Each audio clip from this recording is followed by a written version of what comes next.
Commerce, économie et environnement, la RDC et le Brésil font le point de leur coopération dans ces différents domaines.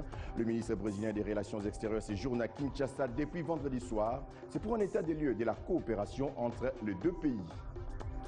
L'Airbus de Congo Airways a réellement coûté 25 millions de dollars américains. C'est la mise au point du directeur général adjoint de Congo Airways pour contredire les rumeurs qui circulaient aussi sur l'état du premier Airbus. Et puis ces titres, 11 milliards de francs congolais récupérés par la commission d'enquête sur la paye des fonctionnaires. Ces chiffres ont été rendus publics par les syndicalistes venus des différentes institutions de l'administration publique. Les détails dans ces journaux. C'est l'heure de vous informer. Vous êtes sur Télé 50 et bienvenue à tous. Les relations entre le Brésil et la République démocratique du Congo sont au beau fixe et ce depuis plusieurs années. Mauro Vieira, ministre brésilien des Relations extérieures, séjourne à Kinshasa depuis vendredi soir. Ce samedi, il a été reçu par les ministres congolais des Affaires étrangères, Raymond Chibanda. Les deux pays ont évalué les niveaux de coopération dans différents domaines, notamment les commerces, l'économie et l'environnement. Après Kinshasa, le ministre brésilien des Relations extérieures se rendra à Goma. On écoute les deux hommes qui étaient face à la presse après leur séance de travail. Nous avons eu une fructueuse séance de travail où nous avons discuté de nos relations bilatérales. Nous avons identifié les domaines dans lesquels nous pourrions rapidement développer, approfondir ces relations, mais nous avons aussi convenu de les diversifier. Nous pensons notamment, bien entendu, aux relations sur le plan du commerce, mais aussi des perspectives de début de la partie des investissements brésiliens en République démocratique du Congo, dans le cadre de la transformation de l'économie congolaise avec l'augmentation de la valeur ajoutée locale. Nous avons discuté de ce que nous pouvons faire dans le domaine de l'économie, des mines, de l'électricité. Nous avons évoqué le grand projet INGA. Comment ne pas parler de INGA quand le Brésil et la République démocratique du Congo se rencontrent. Nous avons bien entendu évoqué la COP 21, la conférence sur l'environnement qui est censée se tenir fin décembre, plutôt au mois de décembre à Paris. Comment ne pas parler de cette conférence quand le Brésil et la République démocratique du Congo se retrouvent? Nous sommes à nous deux, comme on dit, le poumon de l'humanité. Nous avons d'excellentes relations dans tout le domaine. Nous sommes, comme vous avez remarqué, deux pays qui ont beaucoup en commun. Nous avons de vastes territoires, de vastes forêts et de vastes populations. Nous partageons des héritages culturels communs et nous avons déjà dans notre histoire bilatérale des grands et importants programmes de coopération dans tous les domaines, dans le domaine de l'éducation, dans le domaine de l'agriculture, de la formation de personnel. Je crois qu'il y a aussi d'autres domaines dont on peut avancer beaucoup, disant spécifiquement des relations économiques. On pourrait bien sûr travailler pour avoir des échanges commerciaux bilatéraux beaucoup plus grands qui pourraient représenter beaucoup mieux le dynamisme de l'économie de deux pays, surtout l'économie de la République démocratique du Congo, qui est ce dynamisme qui est remarquable au cours des dernières années, qui a montré au monde des taux de croissance qui sont vraiment impressionnants. Merci beaucoup. Parlons maintenant de cette mise au point du directeur général adjoint de Congo Airways pour contredire les rumeurs qui circulaient sur les prix qu'ont coûté les deux Airbus de cette compagnie. Il y en a qui parlent de 7 millions de dollars américains et non 25 millions tels qu'avancés par le gouvernement congolais. Ces rumeurs font croire même que le premier Airbus réceptionné par le gouvernement serait en panne, ce qu'ont démenti d'ailleurs vigoureusement les responsables de cette compagnie. Claude Biringanine. Depuis l'arrivée à Kinshasa du premier avion Airbus A320 de la nouvelle compagnie aérienne Congo Airways qui a atterri à l'aéroport international de Ndjili le 30 juillet dernier, les rumeurs vont bon train. Une agitation suscitée par des informations selon lesquelles ces avions auraient été achetés au prix de 7 millions de dollars américains et non 25 millions tel qu'avancé par le gouvernement. Indigné, le directeur général adjoint de Congo Airways fait le point. Je peux vous confirmer qu'un avion de 2007 et de 2008, comme c'est le cas pour nos deux avions. Décembre 2007 de fabrication pour le premier, février 2008 pour le second, ont une valeur estimée par l'ensemble du marché entre 23,5-24 jusqu'à 26 millions de dollars. Donc nous avons un excellent deal, une excellente transaction avec une valeur très attractive pour Congo Airways. Une autre question qui fait l'objet d'intoxication au sein de l'opinion, c'est l'état de l'avion qui se trouve déjà à Kinshasa. Ce dernier serait en panne. Le DGA de la compagnie donne ici des précisions. Donc cet avion n'est pas en panne. Il est, je vous le rappelle, maintenu aux meilleurs standards européens. Et à ce titre, j'aimerais vous préciser deux choses. La première, Congo Airways est réellement bâti sur les fondamentaux de sécurité les plus exigeants. Et nous empruntons, nous sommes bâtis sur les standards européens. Nous avons des procédures européennes. Dès cet instant, dès le démarrage. La seconde chose, notre maintenance, elle est en grande partie sous-traitée à des sociétés européennes sous agrément européen. Congo Airways reste ouvert et disponible pour donner la bonne information à tous ceux qui le désirent. Et puis, dans l'actualité toujours, 11 milliards de francs congolais, on le disait au sommaire, c'est le montant récupéré par la commission d'enquête sur la paye des fonctionnaires. Ces chiffres ont été rendus publics par les syndicalistes venus des différentes institutions de l'administration publique. Les ministères concernés sont notamment celui de la santé, de l'enseignement primaire et secondaire, ainsi que celui de l'enseignement supérieur et universitaire. On écoute à ce sujet Joseph Kibangula, membre de la commission d'enquête sur la paye des fonctionnaires. Le chiffre que vous venez d'avancer est réel. Nous avons eu à découvrir une somme énorme de plus de 11 milliards. Nous avions une méthodologie d'abord de procéder au contrôle physique des agents, aux frais de fonctionnement destinés aux structures, les hôpitaux, les écoles, ainsi de suite. Nous avons également contrôler le reversement des banques commerciales. Et c'est dans tous ces circuits-là où nous avons constaté qu'il y a de l'argent qui n'était pas rentré au trésor public. Et après avoir fait la confrontation des dossiers que nous détenions avec ceux de la direction de la paix, eh bien, nous sommes arrivés à cette conclusion qui est un chiffre provisoire parce que nous avons estimé que certains éléments, juste après avoir fait la contre-expertise, alors nous allons verser ces montants-là pour ajouter à ce qui est déjà connu. Dans le même chapitre, sachez que les directions de la paye et du Trésor et de l'ordonnancement sous tutelle du ministère du Budget viennent de bénéficier des matériels informatiques. Elles l'ont reçu ce samedi 29 août des mains du ministre d'État, ministre du Budget Michel Bongongo. Ces matériels devront résoudre les difficultés auxquelles font face ces deux directions. C'est un matériel informatique neuf qui va faciliter beaucoup de choses quant au fonctionnement de direction de la paye et du ministère du Budget et du Trésor et de l'ordonnancement. La liquidation puisse nous suivre. Acteur principal de cette initiative, au nom bien sûr du gouvernement de la République, Michel Bongongo, ministre d'État, ministre du Budget, accompagné ici du vice-ministre des Finances, Albert Mpetshi. Ici, les explications portent sur les fonctionnalités du logiciel SIGEC-PAF qui sera utilisé par les deux directions. Le matériel remis est composé essentiellement d'un serveur, de 10 ordinateurs et d'autres outils informatiques. De par ce geste, le ministre d'État, ministre du Budget, n'a fait qu'exprimer sa volonté de résoudre les difficultés auxquelles font face les directions concernées afin d'améliorer la qualité du travail.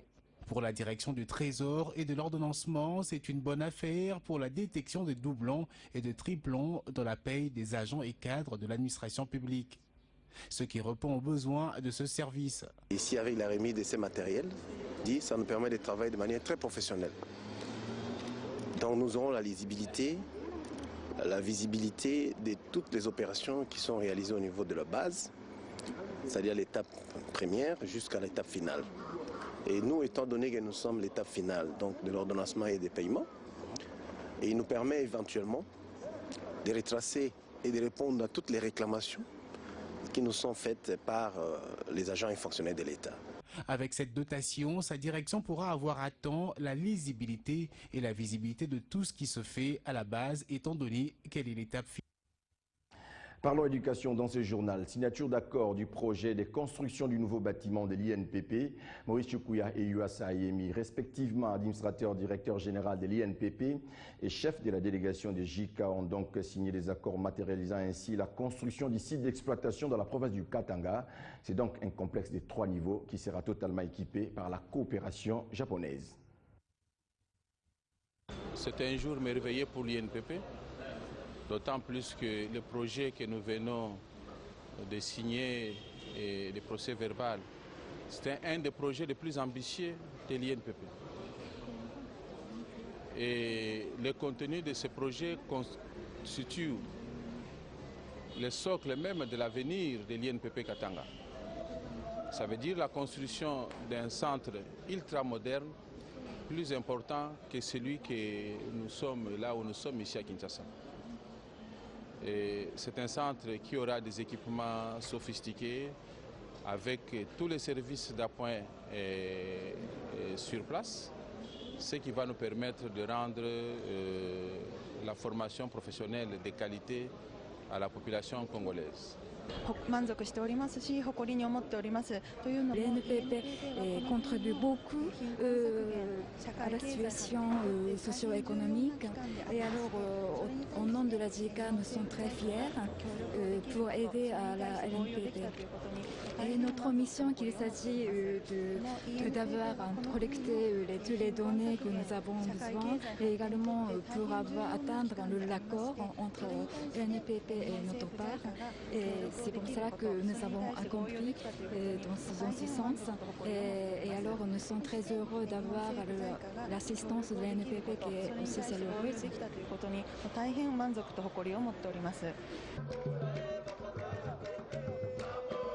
Et dans le même registre, matinée scientifique à l'Université de Kinshasa. L'éveil de la recherche, c'est le thème exploité au cours de la cérémonie qui s'est déroulée à la faculté des sciences économiques et de gestion de l'UNIKIN.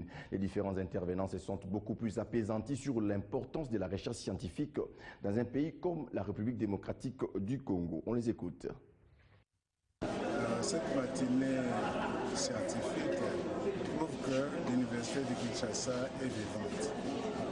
Au niveau de la recherche, au niveau des enseignements et au niveau de l'encadrement des auditeurs du 3e cycle, nos assistants, etc.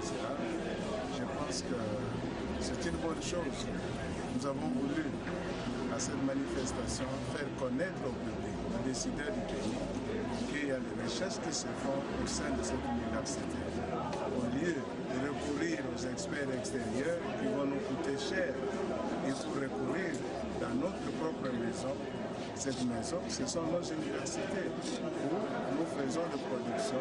C'est la 3e mission qu'on nous a donnée, faire des recherches et les résultats de ces recherches vont contribuer à l'amélioration des conditions de vie de la population et aider les décideurs à prendre une politique publique intéressante pour le développement du pays. Amener les professeurs, tous les autres chercheurs à prendre conscience d'être toujours au rendez-vous de la recherche, en ayant une détermination de publier au moins un article par an. Ça, c'est le deuxième objectif de cette matinée, et de faire le point. Faire le point de la situation de la recherche à l'université et la place que notre université occupe aujourd'hui dans le palmarès des universités africaines. Il faut à tout prix moderniser les ports internationaux de Boma. La décision a été prise à Kinshasa après plusieurs études faites. Enfin, les conseils d'administration de la Société commerciale des transports et des ports passent à l'action. Il s'agit du lancement vendredi des travaux de construction d'un nouveau quai moderne pour les ports de Boma. Les travaux seront exécutés par l'entreprise Afritech. Le coût est estimé à 18 millions de dollars américains. Les détails avec Guichung. Une cérémonie traditionnelle qui a tout son sens, d'autant que c'est sur ces sites que sera construit un nouveau quai pour renforcer la capacité du port de Boma. Nous sommes dans le Congo central. Il s'agit d'un port international qui n'est que de nom, vu son état actuel, d'où il faut un programme d'extrême urgence. Le port ne valait plus la peine d'être appelé port. Nous manquons même un qualificatif à donner à ces ports. Je vous assure, c'est la boue, c'est du n'importe quoi. Cette urgence, c'est la construction de ces nouveaux quais qui coûtera plus ou moins 18 millions de dollars américains. Et c'est l'entreprise Afritech qui déboursera le fonds. Afritech n'accoste que au port de Boma, parce que sa chaîne de distribution commence à Boma. Il nous a proposé un partenariat, c'est lui qui met l'argent. Et moi, tout ce que j'avais à faire, c'est de faire un protocole d'accord, de soumettre à l'avis du conseil d'administration. Comme c'est un montant élevé, disons-le, 18 millions de dollars, il n'y a pas que, comme on vous a dit, les quais à bétonner. Il y a aussi des longueurs et des longueurs de caniveaux, il faut drainer. C'est Madame le maire de la ville de Boma qui a lancé le travaux de construction devant plusieurs officiels, notamment la délégation de Kinshasa. L'entreprise Afritech s'est réjouie de ces gestes. Le partenariat privé et État est envisageable et les entreprises doivent grandir dans la façon de voir les choses. Ce que nous avons fait, tout le monde peut le faire aussi. C'est question de volonté. Mais il faudra au moins 15 mois de travaux pour qu'enfin ces quais soient opérationnels. Et puis quel avenir pour les continents noirs? C'est la question qui hante les collectifs pour les États d'Afrique dont les sièges se trouvent à Yaoundé. En séjour en République démocratique du Congo, les membres de ces collectifs en ont profité pour conscientiser les Africains au développement. Et ils se sont joints particulièrement à votre chaîne Télé 50 pour appeler à l'unité. L'avenir des Africains dépend des Africains eux-mêmes. Le collectif pour les États-Unis d'Afrique en est conscient. De Nkrumah à Kadhafi, en passant par Lumumba, Bonganda et les autres, la jeunesse africaine est appelée à s'unir pour développer le continent. Lors de la session de l'Union africaine en 1997 sous l'égide de Muammar Kadhafi, il avait été décidé que l'intégration régionale devait prendre fin en l'an 2015 et que l'an 2015 serait l'année de l'aboutissement des États-Unis d'Afrique. Avec la mort du Guy Debien, ces projets restaient inconnus de plusieurs Africains et de nos populations. Ainsi, la création des États-Unis d'Afrique n'est plus la volonté d'un seul individu, mais celle de tous les peuples d'Afrique. D'où nous venons, où nous allons, c'est ici que l'histoire relayée par la presse joue un rôle non négligeable pour les générations futures.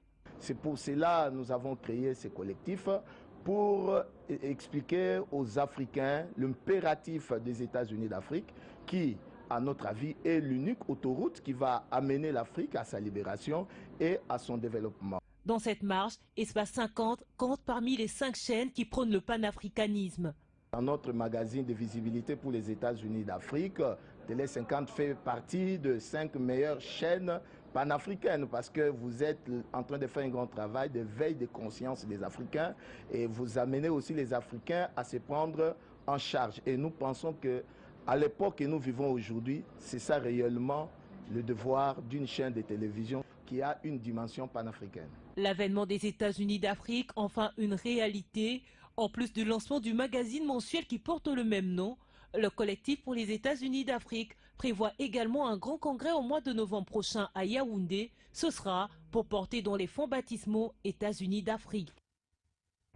Direction Goma, démarcation des frontières entre la RDC et le Rwanda. L'opération de démolition des constructions anarchiques se poursuit sur la zone neutre entre les deux pays. Cette opération consiste donc à évacuer les familles qui habitent le long de la frontière. Près de 200 ménages sont concernés par cette action. Pacheco Kavundama.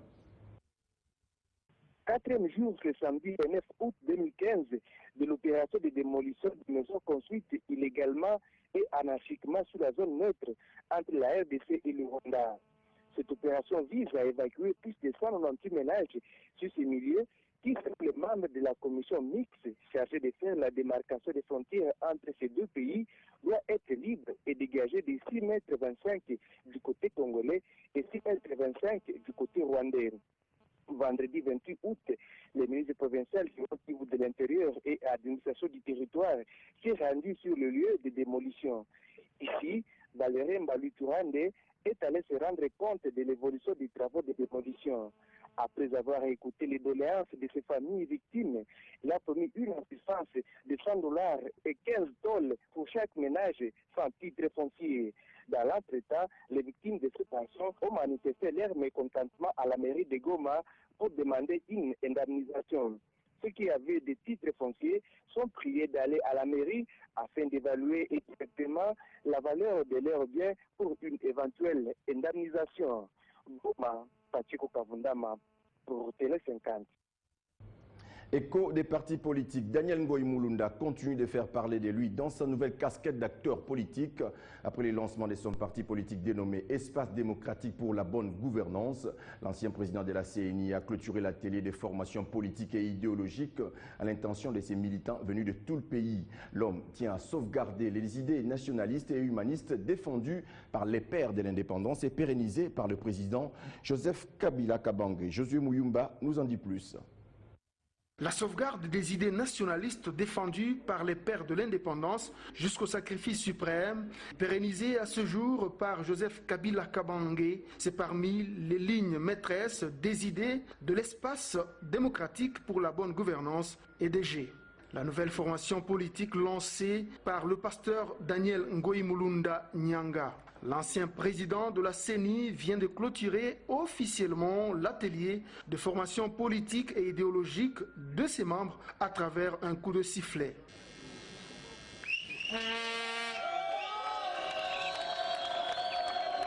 À ce jour de clôture, je salue à sa juste valeur la disponibilité et l'assiduité au travail dont vous avez fait montre durant toute la période de formation.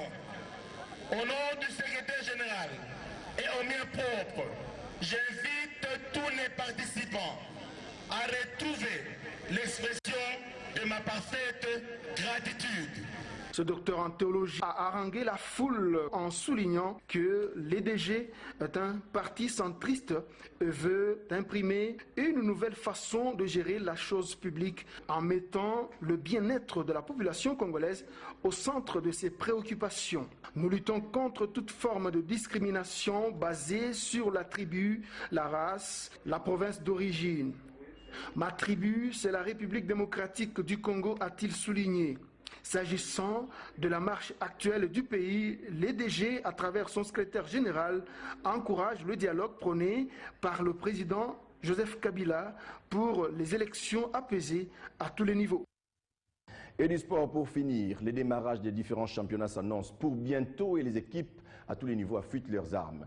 Au niveau de l'attente urbaine des Tchangou, deuxième division, l'Académie Club Saint-Denis se prépare conséquemment. Politique adoptée, jouer les grosses écuries pour mieux aborder sa saison sportive. Nouvelle équipe, nouveau défi en cette nouvelle saison sportive. Rejoindre la première division à l'entente football Tchangou et cela passe par une bonne préparation. Des blancs vêtus, l'Académie Club Saint-Denis affûte ses armes en amical avec des grosses écuries, notamment Système Football Club qui évolue à l'EPFKIN. Pour un club de deuxième division, les choses s'annoncent plutôt bien, quoique cueillis à froid sur ses centres de gauche vers la droite. Les plats du pied qui s'ensuit logent le cuir au fond des filets. Système mène 1-0. Sans trop de difficultés, Système trouve à nouveau les chemins des filets et c'est encore les côtés gauche de la jeune formation de Saint-Denis qui demeure fragile. Loin d'abdiquer, Saint-Denis tente de trouver la faille dans la défense des Systèmes, mais la réussite n'est pas au rendez-vous. Même sur balle arrêtée, les cuirs prend une autre destination. Une fois la cage trouvée, c'est le gardien qui s'est saisi sans peine de la balle.